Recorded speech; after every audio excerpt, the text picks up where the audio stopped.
बिस्मिल्लाहिर्रहमानिर्रहीम। पाकिस्तान और दुनिया भर में देखने वाले और सुनने वाले मेरे हाजरीन और नाजरीन को सुल्तान कादिर अल्ताफ एडवोकेट का सलाम। 9 अप्रैल 2022 की शब थी और पाकिस्तान में एक इलेक्टेड मुंतखब हुकूमत पर शब खून मारा गया और वो शब खून इतना ख़तरनाक साबित हुआ कि जिसमें सब के सब नंगे हो। उस मर्द हुर ने बड़ी कोशिश की इनको समझाने की कि आप बहुत बड़ी गलती कर रहे हैं। उस मर्द हुर ने ये बहुत समझाने की कोशिश की कि पाकिस्तान अब इकोनॉमिकल बूस्ट की तरफ जा रहा है और इसकी जीडीपी 6% के ऊपर पहुंच चुकी है, जो पाकिस्तान की तारीख साज जीडीपी है। मगर उसकी किसी ने ना सुनी। उसने कहा कि रूल ऑफ लॉ की हुक्मरानी होने जा रही है, ताकतवर कानून के अंडर आ रहा है, मगर किसी ने ना सुनी। क्या इदारे, क्या एस्टैब्लिशमेंट, क्या वो सियासी पंडित कि जिन्होंने कहा कि अगर इक़्तिदार उनको छोड़ना पड़ रहा है कि शायद इसलिए वो तड़प रहे हैं। मगर वो मर्द हुर, वो आज़ादी का बशिंदा, आज़ादी का मर्द, उसको पता था कि पाकिस्तान अगर इन चोरों के हाथ में दे दिया गया तो पाकिस्तान को बहुत बुरे हालात फेस करने पड़ जाएंगे। उसकी किसी ने ना सुनी। हर एक को समझाया, हर इदारे को समझाया, हर अदारे के सरबराह को समझाया, मगर किसी एक अदारे के सरबराह की एक ईगो ने इन चोरों को इस मुल्क के पाकिस्तान पे मुसल्लत करके रख दिया। आज उसको 365 दिन होने वाले हैं। 365 दिन हो चुके हैं और आज की ही शब थी जब प्रिजनर वैन्स भी आ चुकी थी, जब अदालतें भी खुल चुकी थी, सो मोटो भी लिया जा चुका था। और आज ही की वो शब थी, वो रात थी कि जब ये सोचा जा रहा था कि शायद इस मुल्क में कोई अनहोनी होने लगी है, मगर हुआ वही जो होना था। उसने बिलाखिर प्राइम मिनिस्टर हाउस में तमाम मीडिया को कॉल करके तमाम मीडिया को यह बात बता दी कि आपने गवाह रहना है और इस मुल्क में देखना है कि क्या कोई ऐसा फर्द, ऐसा बंदा रह तो नहीं गया जिसने मेरी मुखालफत ना की हो। बिलाखिर वो एक डायरी उठाकर प्राइम मिनिस्टर हाउस से घर चला गया। गोया कि वो एक ड्यूटी परफॉर्म कर रहा था।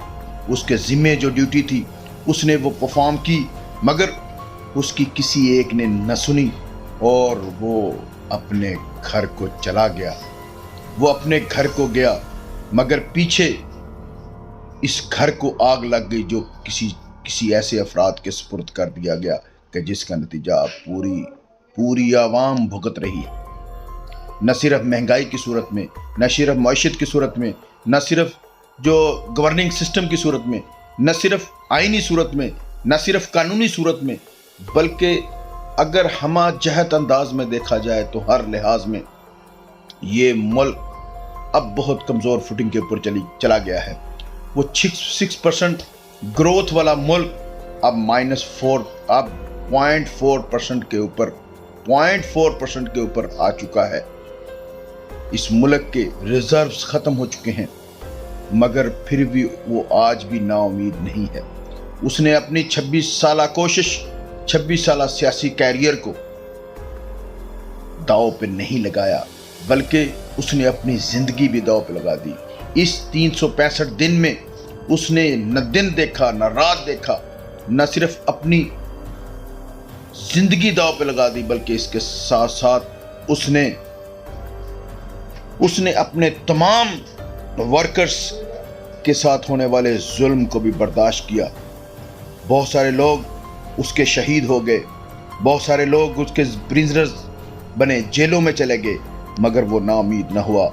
हर लम्हे वो बढ़ता रहा और एक रशियन डॉक्ट्राइन ने उसके बारे में ये बात कहना पड़ी कि उससे हुकूमत तो ज़रूर ले लेगी, मगर उसको शिकस्त देने में नाकाम हो गए।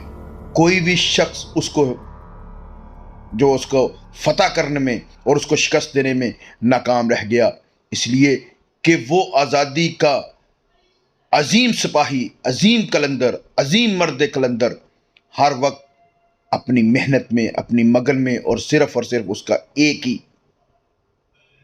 مقصد ہے کہ پاکستان کی خوشحالی۔ آج بھی وہ اس 1 سال بعد جب اس نے دوبارہ عوام سے، قوم سے خطاب کرتے ہوئے اس نے کہا کہ میں پھر بھی نا امید نہیں ہوں، چاہے جو بھی کچھ ہو جائے، جو بھی معاملات ہو جائے، میں اس ملک پاکستان سے کہیں نہیں جاؤں گا، میں اس ملک پاکستان کے لیے اپنی آخری سانس تک لڑتا رہوں گا اور آخری وقت تک لڑتا رہوں گا بغیر کسی خوف کے، کیونکہ اس کو پتہ ہے کہ میرے پاس کھونے کے لیے کچھ نہیں ہے، اگر میں جیت گیا تو پوری قوم جیت جائے گی۔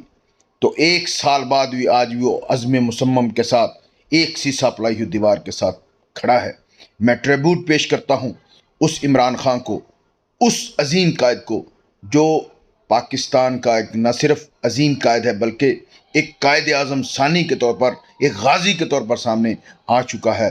انشاءاللہ العزیز وقت آئے گا کہ اب وہ اس ملک پاکستان کی ایک دفعہ پھر باغ دوڑ وہ سنبھالے گا، اور انشاءاللہ یہ پاکستان میں جتنا بھی کرائسس ہے اس سب کو وہ مینج کرے گا اور رول آف لا قائم کرے گا، وہ فارنرز کو عزت دے گا، بیرون ملک پاکستانیوں کو عزت دے گا، پاکستان کا پوری دنیا میں ایک سٹیٹس، ایک معیار بلند کرے گا، سبز ہلالی پرچم کی جو عزت اور وقار ہے اور سبز پاسپورٹ ہے اس کی بقا اور اس کی حیا کے لیے انشاءاللہ وہ اپنی کاوش کرے گا، اور پاکستان قوم اس کے ساتھ ہے۔ آج کے ساتھ اسی دعا کے ساتھ کہ اللہ میاں عمران خان کو عظیم زندگی، عظیم صحت عطا فرمائے، تاکہ اس ملک پاکستان کو اس جیسا عظیم رہنما جو نصیب ہوا ہے وہ اس ملک پاکستان کے مستقبل کو سنوار سکے۔ شکریہ، وما علینا۔